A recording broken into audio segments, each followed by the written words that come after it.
Hi Lynetta, this video is going to show you how to take that brush watermark that we made yesterday with your logo and stamp it on a picture and make it embossed. So I'm going to try to go a little fast because I only have 10 minutes, a limit of 10 minutes on this video. So if I start going too fast, hit pause, take notes as you go along, go back and rewind. What you want to do, first of all, I'm going to start off with a picture, one I just had on my computer. And first thing you want to do is create a new layer. It's going to be a blank layer. So I'm going to go down here to the layers panel, the bottom left hand tab. It looks like a clear sheet with a paper folded up or something like that. I'm going to click on that. Actually, double click. There. Oh, no, I guess it's single click. Okay, click on it. Creates a blank transparent layer. If you notice it's gray and white checkerboard, that means it's transparent, it's clear. That's the way we want it. You can also go up to the layer menu at the top and click on layer, new layer. Use shortcut key for your Mac, whatever that is, I'm not sure. Do not do duplicate layer and do not do layer from background. You want a clear, transparent layer. We're going to put our brush on this layer. So next you're going to go over to the left hand side and select your brush tool. Your brush tool looks like a little paintbrush. You select it, it darkens it to show it's selected. Go to your menu at the top up here, looks kind of like a brush. You're going to pull that down and make sure that the brush that is selected is the one we created with your name, your logo. Once you select it, it will make a black outline around the brush. This is one I created this morning, just playing around. You can X out this little panel box right here with clicking on the X in the top right hand corner of that panel. Also, make sure your brush is black. White will not work. You have to use a black brush. It's going to look ugly at first, but we'll fix it. If it's not black, you can click on this little tick mark in the bottom left hand corner. It's black and white. If you click on it, it will make it black, hopefully on top. If white ends up being on top, you can click this little switch button on the top right hand corner of the color blocks down here at the bottom left, and it will swap them back and forth. But you want black on top as your foreground color. Now when you go, Now when you go over to your picture, you will see that your brush will show up. Remember, you can shrink or increase the size. I'm going to leave it big just so you can see it better. You're going to click once to put your brush on the page or on the layer. Now you have your layer with your brush on it. You're going to make sure your blend mode up here at the top, by the way, is on normal, 100% opacity. Now we're going to emboss that brush. We're going to make it raised, and we're going to leave it black right now.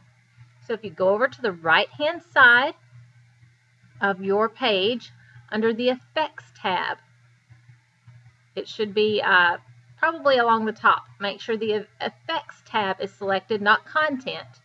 The next thing you're going to make sure is selected is under here you have probably four little pictures. The second one, it looks like two boxes or two rectangles, one on top of another. And when you hover over it, it should say Layer Styles. You'll select that. Once you select that, this little menu should show up here, over here. And make sure that out of the menu that Bevels is selected. You may not have all the same ones that I have here because I loaded some extra ones, but Bevels is default for all Photoshop. So select Bevels. Once Bevels is selected, you're going to go through here and look at the different options you have here. You can play around with them. I would not suggest the wacky metallic, but the others have a nice effect on them. The way you make it a beveled effect or an embossed effect is you're going to double click on whichever style that you want. I know there's a simple emboss, but I particularly like this simple sharp outer. I'm going to double click on it, or you can just click on it once and then click apply. It does the same thing. But now if you look at my brush, you will see that it is raised a little bit. It's kind of faint. You may not be able to see it really well, but it's raised a little. Now, I know it's on top of the picture. It's not a great placement, but this is just so you can see it for now, for the tutorial. Now, here comes the magic in how you emboss it, how you make it clear looking. Down here, after you have embossed it, and if you notice now, under layer 1, you've got a little FX over on the right-hand side. That is telling you have an effect on that layer. You have that bevel effect on that layer. You're going to now change, while your layer is selected with your brush on it, you're going to do this drop-down menu. And instead of normal, you're going to go down to screen, S-C-R-E-E-N, screen. Once you click on it, it clears out that black type. Now you have a bevel effect, an embossed effect.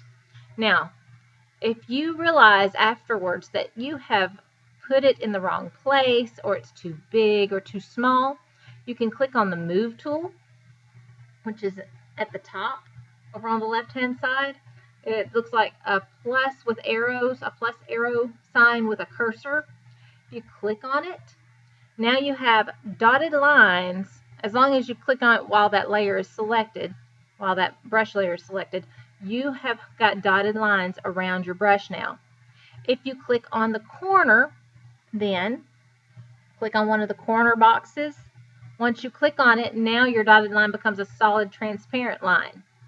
Now you can take that little center anchor there, the center circle, and you can move it around. And as you can see, as I move it around, you can see how transparent it really is. The picture is showing through my name there.